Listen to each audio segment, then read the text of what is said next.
சின்ன கணத்தில கல்லு கட்டி நல்ல சின்ன கணத்தில கல்லு கட்டி நல்ல சிங்காரமாகவே பட்டுடுத்தி சேவல் கொடியுடன் சுப்பிரமணியரும்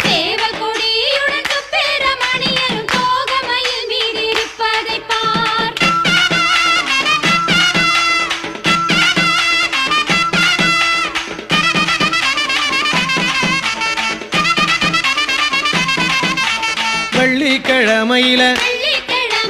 வீடு மொழுவையில வெள்ளிக்கிழமையில வீடு மொழுவையில வெத்தில கேட்டாராம் நம்ம தோற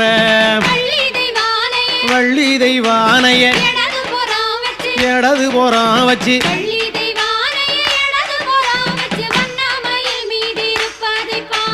சக்கரங்கள் வந்து